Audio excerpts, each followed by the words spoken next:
Bonjour à tous, j'aimerais vous parler aujourd'hui de la défense européenne. Alors comment parler de quelque chose qui n'existe pas, pourrait-on dire? En effet, si par défense européenne on entend le fait pour l'Union européenne de défendre elle-même son territoire, eh bien la défense européenne n'existe pas. Elle a été en quelque sorte tuée dans l'œuf quand l'Assemblée nationale française a rejeté en 1954 le traité instaurant la Communauté européenne de défense. Une majorité de députés français n'étaient alors pas prêts à accepter le réarmement de l'Allemagne et ils se sont opposés à ce traité, entraînant par là même une réorientation de la construction européenne plutôt vers les questions économiques, le marché commun, l'union douanière. Par conséquent, aujourd'hui encore, la défense du territoire est la prérogative des États membres de l'Union européenne, lesquels peuvent choisir de l'exercer seuls ou bien dans le cadre de l'OTAN. L'Union, en tant qu'organisation, n'assure pas la défense de son territoire. En revanche, le domaine de la défense n'est pas étranger à l'Union européenne. Il existe même une politique de sécurité et de défense commune, connue sous le sigle PSDC, qui s'est développée à partir de 1999 sous l'impulsion du Conseil européen, donc des chefs d'État et de gouvernement, et à travers laquelle l'Union européenne participe à la gestion des crises hors continent européen. Mais cette politique est donc de création, relativement récente, hem, surtout si on compare cette politique à l'apparition des premières formes de politique étrangère européenne qui datent du début des années, 70. En fait, au sein de l'Union européenne, la politique de défense a été conçue en soutien à la politique étrangère. Donc comme une seconde étape, on a d'abord réfléchi à mettre en place un début de politique étrangère européenne et ensuite à lui adjoindre une composante sécurité-défense. Alors ceci est très net quand on revient un petit peu en arrière, au début des années 90, au moment où les États membres ratifient le traité de Maastricht. Ce traité donne naissance à la PESC, un autre sigle signifiant politique étrangère et de sécurité commune, donc la politique étrangère de l'Union européenne. Jusqu'à la fin des années 90, cette PESC est confrontée à un défi difficile, celui des conflits balkaniques. Et la PESC va échouer à peser dans le règlement de ces conflits. Le conflit en Bosnie-Herzégovine, par exemple, prend fin sous l'égide des États-Unis.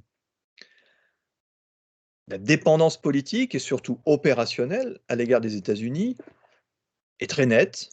Elle est aussi très nette lors de l'intervention quelques années plus tard au Kosovo. C'est à cette dépendance, la réalisation de cette situation de dépendance qui amènera les États européens, notamment la France et l'Allemagne, mais aussi à cette époque-là le Royaume-Uni, à développer une politique de défense qui deviendra donc PSDC. Donc pour résumer, la PSDC, cette politique de sécurité et de défense, on peut la considérer comme la composante opérationnelle de la PESC, essentiellement conçue autour d'une politique étrangère.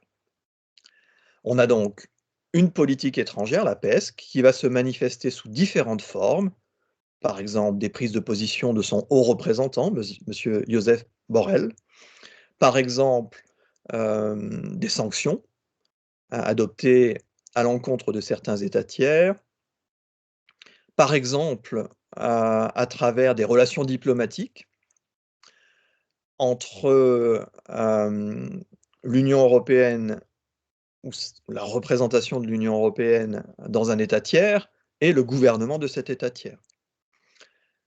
Mais la PESC va aussi se réaliser à travers un certain nombre d'opérations qui relèveront plus précisément donc de la PSDC. Opérations quelquefois militaires, souvent de nature civile, comme on le verra. Et donc c'est d'abord de cette manière qu'ont été appréhendées les questions de défense au sein de l'Union européenne, sous la forme d'opérations de terrain reliées à des objectifs de politique étrangère.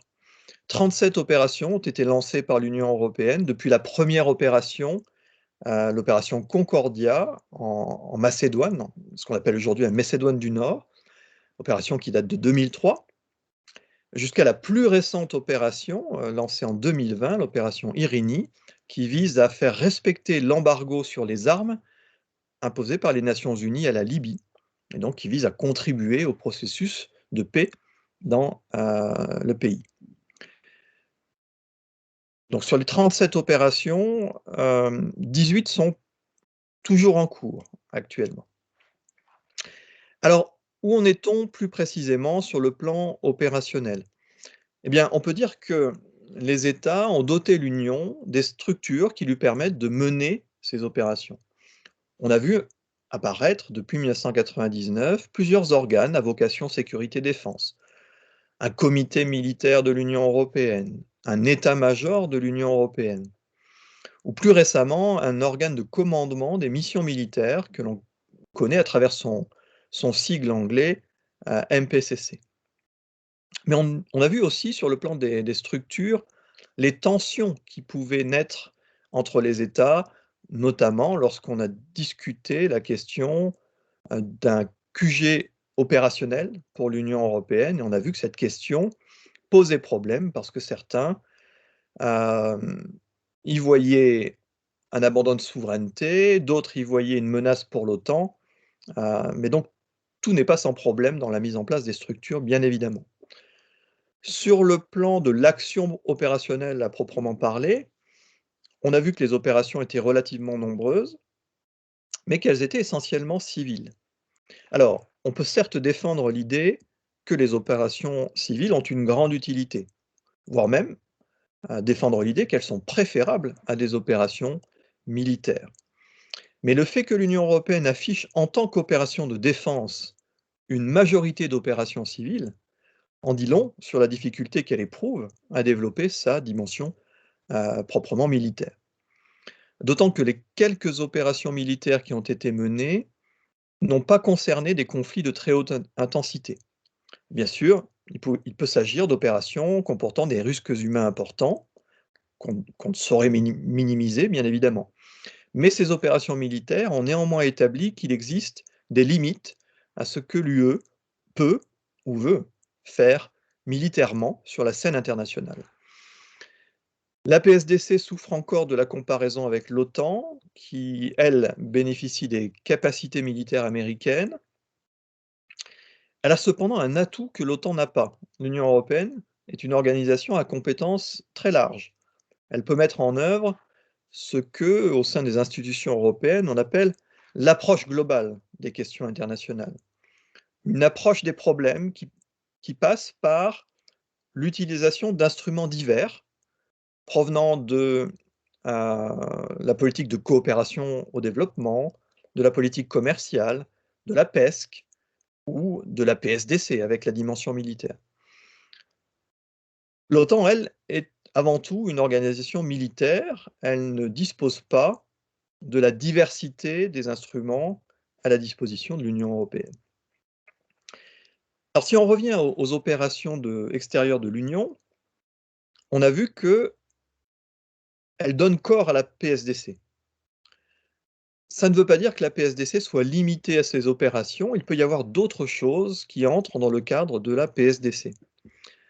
La PSDC, c'est aussi par exemple une réflexion menée sur la cyberdéfense, entendue essentiellement comme la protection des réseaux militaires contre les menaces cyber.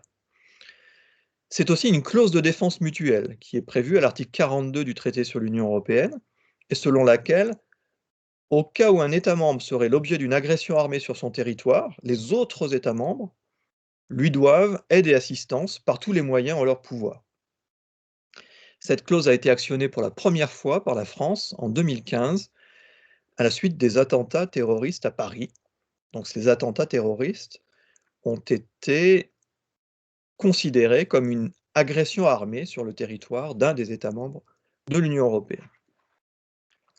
L'article 42, le même article 42, indique par ailleurs que la définition progressive d'une politique de défense commune conduira à une défense commune, entendez une défense du territoire européen, lorsque le Conseil européen le décidera. Pour le moment, on n'en est pas là, mais c'est une potentialité, un objectif qui est inscrit, dans le traité sur l'Union européenne. Alors l'Union européenne peut-elle aller plus loin? Si toutefois on estime nécessaire qu'elle aille plus loin, évidemment. Je vois pour ma part 3 défis principaux à relever. Le premier est celui du mode de gouvernance. La PESC et sa composante PSDC ce sont des politiques menées de manière essentiellement intergouvernementale, à travers le Conseil des ministres, où les États membres prennent des décisions à l'unanimité. La Commission, le Parlement, la Cour de justice, les institutions supranationales sont euh, mises à l'écart, pour l'essentiel. Alors on peut y voir une limite importante.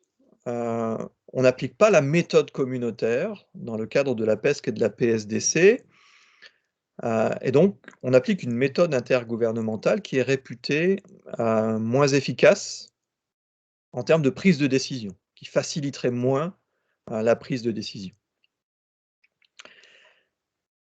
Alors, la difficulté, c'est que la défense est située au cœur de la souveraineté des États, qu'il s'agit d'un domaine relevant du pouvoir régalien. Donc, imaginer l'application de la méthode communautaire dans ce secteur-là paraît difficile. Certes, on a l'exemple de la monnaie. La monnaie était aussi au cœur de la souveraineté de l'État, ce qui n'a pas empêché une majorité d'États de choisir l'option d'une monnaie unique. Mais peut-être que la différence entre monnaie et défense tient à la nature de la décision prise.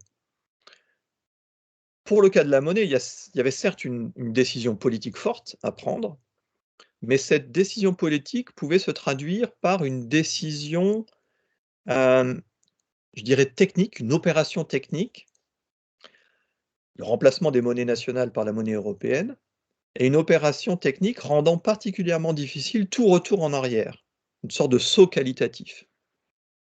On ne voit pas quelle opération technique pourrait permettre la réalisation de la défense européenne. On ne va pas, au niveau européen, remplacer du jour au lendemain les armées nationales par une armée européenne. Il n'y a donc pas le même type d'opération rendant particulièrement difficile tout retour en arrière. Il n'y a pas, en quelque sorte, un saut qualitatif. Donc il faudra une progression de long terme, et il n'est pas certain que cette progression puisse être atteinte grâce à un changement de mode de décision, un changement de mode de gouvernance. Elle sera peut-être plus certainement, si elle doit l'être, par le fait que les États renforcent leur cohésion. Et c'est là le deuxième défi, à mon sens, qu'il convient de relever, celui de la cohésion des États. Les États sont-ils sur la même longueur d'onde lorsqu'ils parlent de défense? Pas totalement, bien entendu. On connaît les sujets de dissension. L'exécutif français met en avant la notion d'autonomie stratégique, une autonomie qui devrait permettre à l'Union européenne de réduire progressivement sa dépendance à l'égard de l'OTAN et des États-Unis. Mais on sait que d'autres États membres sont sur une ligne plus atlantiste, craignant que la quête d'autonomie n'amène un découplage entre l'Union européenne et l'OTAN. L'Allemagne a souvent pris des initiatives communes avec la France sur les questions de défense, en faveur d'une politique européenne de défense. Mais pour des raisons historiques, pour des raisons politiques aussi, elle demeure réticente à faire usage de la force sur le plan international. Et puis, de manière générale, l'outil de défense, on l'a vu, est utilisé en fonction d'objectifs de politique étrangère. Il est lié à la politique étrangère. Or, si les États de l'Union peinent à définir ces objectifs de politique étrangère, on comprend qu'ils aient du mal à construire une politique de défense. Donc il y a, pour que la politique de défense se concrétise, nécessité de renforcer la politique étrangère, d'avoir plus de cohésion politique en matière de politique étrangère stricto sensu. Alors bien sûr, il y a des réalisations, il y a des points d'accord. Je ne dis pas que la cohésion politique n'existe pas du tout. En 2016, l'Union européenne a adopté, sous l'égide de sa haute représentante, une stratégie globale qui fixe les grandes orientations de l'Union européenne sur le plan extérieur. L'Union européenne dispose aussi d'une véritable représentation internationale, avec le poste de haut représentant, mais aussi avec le service européen d'action extérieure, une sorte de ministère des Affaires étrangères de l'Union européenne, qui dispose de services centraux à Bruxelles, mais aussi de postes diplomatiques dans les États tiers et dans les organisations internationales. Tout cela va dans le sens de la cohésion. Et puis, deux événements politiques ont sans doute aussi joué dans le sens d'une plus grande cohésion. L'élection de Donald Trump à la présidence des États-Unis a affaibli la relation transatlantique et a donné des arguments en faveur de l'autonomie stratégique de l'Europe. Son remplacement par Joe Biden pourrait rendre moins sensible la question de l'autonomie stratégique, dès lors que Joe Biden a, disons, une attitude beaucoup plus amicale à l'égard de ses alliés européens. Mais d'une certaine manière, l'élection de Joe Biden ne change rien au fait que les États-Unis sont aujourd'hui moins concernés par les affaires européennes qu'ils ne pouvaient l'être du temps de la guerre froide. Donc le fait que les États-Unis prennent leur distance à l'égard de l'Europe continue à jouer en faveur, comme un argument en faveur d'une plus grande autonomie européenne. Le deuxième événement extérieur, c'est le Brexit. Le Brexit a sans doute exercé une influence à court terme, dès le référendum de 2016, incitant les États européens à se rapprocher, y compris sur les questions de défense. On en reparlera, il y a eu, dans les années 2016-2017, une relance du projet européen de défense. Le Brexit pourrait aussi renforcer la cohésion politique de l'Union à moyen et long terme, puisque le Royaume-Uni a toujours montré la plus grande réticence à l'égard du projet européen de défense. Donc on peut se demander si, sans le Royaume-Uni, les 27 États membres demeurant dans l'Union auront plus de facilité à s'entendre sur une politique de défense commune.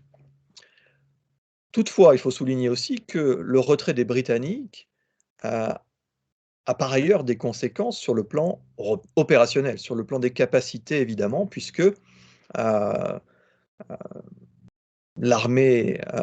forces armées britanniques sont évidemment une composante essentielle de la puissance militaire dont est susceptible de disposer l'Union européenne. Ce qui m'amène à évoquer le troisième des défis à relever, le défi des capacités militaires. C'est sous cet angle essentiellement que le projet européen de défense a été relancé à partir de 2016. Plusieurs instruments ont alors été mis en place, notamment ce que l'on appelle la coopération structurée permanente, créée en 2017 pour favoriser le développement de projets communs d'armement entre les États membres. Une cinquantaine de projets aujourd'hui sont inscrits dans le cadre de cette coopération structurée permanente, donc des projets concrets. Un fonds européen de défense a été mis en place pour soutenir les coopérations en matière de défense et d'armement. Il est intéressant de noter que ces progrès récents prennent appui sur des domaines ou des politiques extérieures à la PSDC, à savoir la politique industrielle et le soutien à la recherche. Donc c'est d'une certaine manière à travers ces politiques que s'est véritablement réalisée la relance, comme s'il fallait d'une certaine manière, pour pouvoir relancer la politique de défense, s'appuyer sur des domaines de compétences où l'Union européenne est plus sûre d'elle-même, disons des domaines de compétences qui ont été mis en œuvre, qui ont été d'une certaine manière, qui sont reliés à l'économie et donc qui sont d'une certaine manière des atouts, des points forts pour l'Union. On note aussi que, ces progrès ont été réalisés non seulement grâce aux États membres, notamment le volontarisme de la France, mais aussi grâce à la Commission, qui a joué un rôle d'entrepreneur politique, incitant les États à réaliser de manière pragmatique des avancées sur le plan, capacitaire. Et la Commission a évidemment des compétences plus importantes, des prérogatives plus importantes en matière de politique industrielle ou de recherche qu'elle n'en a en matière de PSDC. Donc on comprend d'autant plus que, elle se soit basée sur l'industrie ou la recherche. 2 retombées principales sont attendues de ces nouveaux instruments capacitaires. Une retombée opérationnelle, en renforçant leurs capacités communes, les États membres permettraient à l'Union de mener des opérations extérieures d'une plus grande envergure. Et une retombée politique. La mise en commun des moyens pourrait créer une sorte de solidarité ou solidarité de fait, hein, pour reprendre l'expression de la déclaration, à Schuman, et en fin de compte, déboucher sur une plus grande cohésion, politique. Mais cette logique a sans doute des limites, hein. Cette logique de, partir des moyens pour en espérer plus de cohésion politique. Je vois 2 limites principales et j'en terminerai là. La première limite, celle des moyens qui sont des moyens financiers qui ont été alloués pour soutenir cette relance de 2016-2017. Le Fonds européen de défense disposera finalement de 7 milliards sur la période 2021-2027 au lieu des 13 milliards qui avaient été proposés par la Commission. On voit ici tout à fait les conséquences de la crise sanitaire et de la crise économique qui s'en est suivie. Le Fonds européen de défense, donc revu à la baisse, aura-t-il un véritable effet de levier? Est-ce que les moyens financiers en soutien des projets, interétatiques, est-ce que ces moyens financiers seront suffisants pour véritablement avoir des effets? Deuxième limite et sans doute la plus importante, il n'est pas certain que le renforcement des capacités de défense favorise une plus grande cohésion politique entre Européens. Dans une certaine mesure, on peut dire aussi que, en sens inverse, c'est le renforcement de la cohésion qui est un préalable au renforcement des capacités. Donc il y a une interaction entre cohésion politique et développement capacitaire. Il faudra à l'avenir surveiller cette interaction entre ces 2 aspects. Cette interaction sera-t-elle à même de créer une dynamique favorable au renforcement du projet européen de défense? À mon sens, c'est la question centrale qui déterminera l'avenir du projet européen de défense dans les mois et les années qui viennent.